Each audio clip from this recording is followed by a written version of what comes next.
नमस्कार प्रिय दर्शक बंधुगण संबलभूमिर आज अध्याय को आपण मानक अनेक अनेक स्वागत। मंत्रिमंडल शपथ ग्रहण करने 3 दिन बीतीगला। आज को धरिले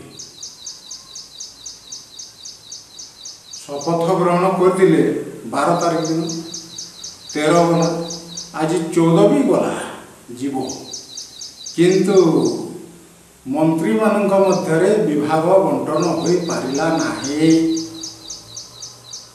क्या को पोर्टफोलियो मिलिबो सेटा लेकिरी आमर जेतिकी भोटर माने एवं साधारण जनता समस्ते जे भोटर हो जे भोटर न भी हो छात्र छात्री माने समस्ते गोटे आश्चर्यचकित होती। आई एमती घटना तो केवे घटी नथिला। हाँ, प्रकृत रे एभली घटना केवे भी घटी नथिला। कहीं आम कान उठा बेलू आम जहाँ देखीचु मंत्रिमंडल शपथ ग्रहण उत्सव सरीगला परे परे सही दिन संध्या पर्यंत विभाग बंटन हो जाए, किंतु मोहन माझी सरकार रे यह 3 दिन गड़ीज पछे विभाग बंटन हो पारिबो नाही। यार कारण कौन हो पारे? यार कारण मूलतः किसी गोटे क्या निश्चय रही रही जाइए एवं सही कैन को जदि समाधान करा न जाए तो बड़ असुविधा। तेणु से क्या जो ये विभाग गुड़ाक बंटन करा जाए नहीं। काले केतक असंतुष्ट भी से भावुवे जे आमको तो मिलला नहीं, आम विद्रोह करूँ, आमको तो मिलला नहीं, आम दल छाड़ी पलैबू, एमती हो निश्चित भाव में। तेबे यहाकू माझी सरकार हृदयंगम करी यथाशीघ्र विभाग बंटन कर दियंतु। आउ लोक मानक मध्यरे यहाकू आउ रहस्यावृत्त करंतु नाही। कारण लोक माने चाहि बसिचंती आम नेता को मंत्री हो को विभाग मिल, किंतु जेते बेल जाए विभाग बंटन हो पारे नाही सेते बेल जाए लोक माने गोटे अणनिश्वासी भलिया से माने रहिबा को बाध्य हेबे। शपथ ग्रहण उत्सव तो सरीला एवं एटा होची मुख्यमंत्री अधीन विभाग बंटन करबा एवं राज्यपाल सेटा अनुमोदन करेंगे। काले बीजेपी सरकार हेतिबो जे दिल्ली रू भी मध्य से अप्रूव होवार संभावना अच्छी।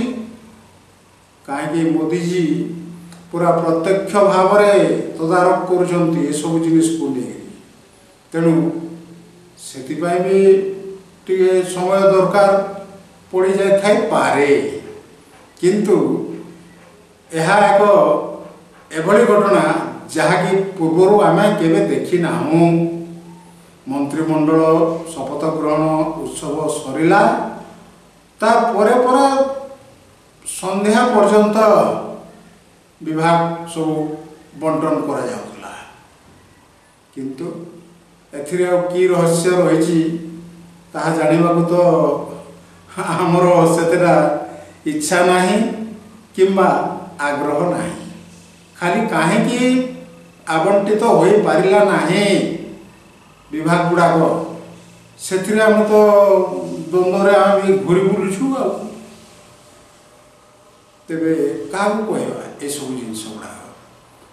ते प्रिय दर्शक बंधुगण, आमर पूर्व घोषणा अनुजाई संबलपुरी क्विज कार्यक्रमटी यथाशीघ्र आरंभ होगा जाऊँगी एवं एथिपाई अति तरबरिया भाव में पवित्र शीतल षष्ठी दिन ही ଏହାକୁ ଶୁଭାରମ୍ଭ କରାଯାଇଛି।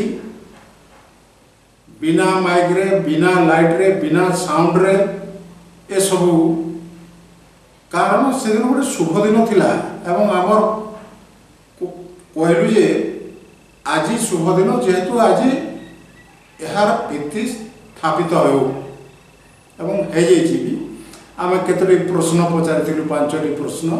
ଯେଉଁମାନେ 4ଗୋଟି ପ୍ରଶ୍ନର ସଠିକ୍ ଉତ୍ତର ଦେବେ ସେମାନଙ୍କୁ ଆମେ ନିମନ୍ତ୍ରଣ କରିବୁ ଯେ କାର୍ଯ୍ୟକ୍ରମରେ ଅଂଶଗ୍ରହଣ କରିବା ପାଇଁ।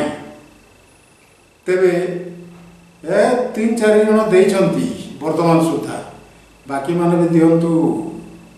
ଏବଂ ଏହା ହେଉଛି ଅଡ଼ିସନ୍, ଅନଲାଇନ୍ ଅଡ଼ିସନ୍। ଆଉ ଅଡ଼ିସନ୍ କରିବାକୁ ତ ଏତେ ଆୟୋଜନ କରି ହେବ ନାହିଁ। ସେ ଅନଲାଇନ୍ ଅଡ଼ିସନ୍ରେ ଆପଣ, ଆମେ ଯେଉଁ ପଚାରିଥିଲୁ ପ୍ରଶ୍ନ 5ଟା, ତା ଭିତରୁ 4ଟା ଉତ୍ତର ଦେଲେ ଆପଣ ଆମ କାର୍ଯ୍ୟକ୍ରମରେ ଅଂଶଗ୍ରହଣ କରିପାରିବେ। ଏଣୁ ଏ ସମ୍ପର୍କରେ ଅଧିକ ଜାଣିବା ପାଇଁ ଆମର ସମଲଭୂମି ଟିଭି ଚ୍ୟାନେଲକୁ ସବସ୍କ୍ରାଇବ୍ କରନ୍ତୁ ଏବଂ ଅନ୍ୟମାନଙ୍କୁ ବି କୁହନ୍ତୁ ସେମାନେ ମଧ୍ୟ ସବସ୍କ୍ରାଇବ୍ କରିବେ, ପରେ ପରେ ଲାଇକ୍ ବି କରିବେ, ସେୟାର ବି କରିବେ। ଏତିକି ଆମର ବିନମ୍ର ଅନୁରୋଧ। ନମସ୍କାର।